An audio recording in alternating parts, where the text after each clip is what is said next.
we're going to make some granola bars this afternoon. Usually the granola bars you get in the store have a lot of things that you don't necessarily want in them. These granola bars are safe to take to school if school ever opens again.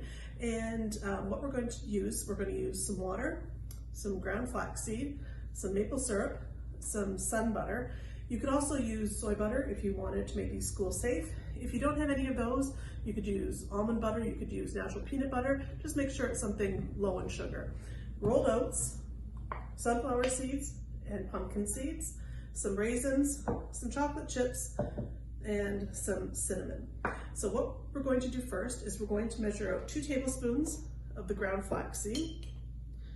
This is going to be mixed with some water, and it's going to make like a gel that's going to hold everything together. You can also use this mixture of flaxseed and water as a substitute for egg if you are allergic to egg or don't eat eggs.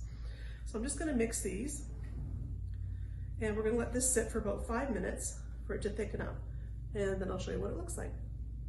Okay, so the flaxseed and water has been sitting for about 5 minutes and it started to thicken up. So to that we're going to add half a cup of maple syrup, not pancake syrup, maple syrup, and half a cup of sun butter. You can make sun butter at home really easily if you have a food processor. You just have to get some sunflower seeds and grind them until they make a smooth paste. And we're going to mix that together.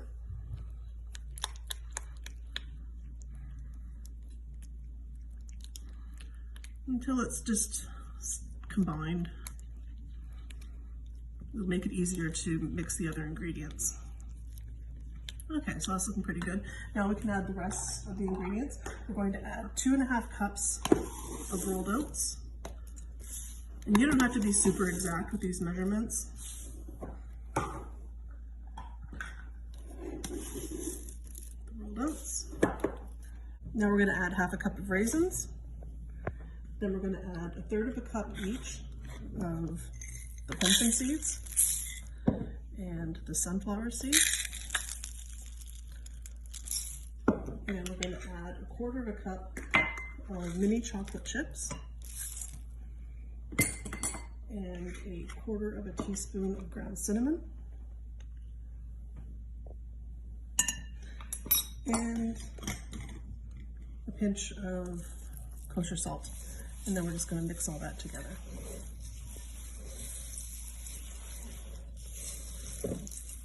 All right, so this has been all mixed up. All the liquid has been mixed with the dry ingredients. There's no big dry spots or anything, everything's all combined. So now we're going to put this in a 9x9 pan. I've lined this with some parchment paper, so we have little handles. It makes it much easier to take it out and to cut it up when it's set. You see, everything just really clumps together. Just going to put that in the pan.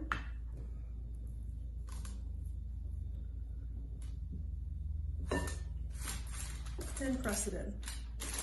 You want to pack it in really firm, otherwise the granola bars will just fall apart when you cut them. So you can use a spatula for this. You can use your hands. If you're going to use your hands, I would leave them slightly damp, or you can use a glass, the heavy bottom, and just pack that in there. And we're going to put this in the fridge now for 15 to 20 minutes, and then we'll come back and I'll show you how to cut them up. Okay, these have had a chance to set now, and I'm going to show you how to cut them. If you made the little handle, you can just lift them right out onto your bench. You can use a knife or a pizza cutter. I like to use a bench scraper. That way it doesn't drag. You can make nice, neat cuts.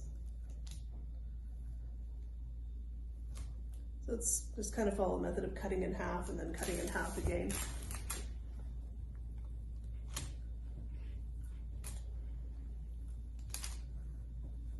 And what you're going to end up with is 16 nice squares. These are a lot more filling than the kind of granola bars you get from the grocery store, so a smaller portion is pretty good. You will want to wrap these up individually in pieces of plastic or foil, stick them in the fridge. Your kids can grab them when they need a snack, and you know exactly what's in them. I hope you enjoyed this week's recipe, and we'll see you again next time. Bye-bye.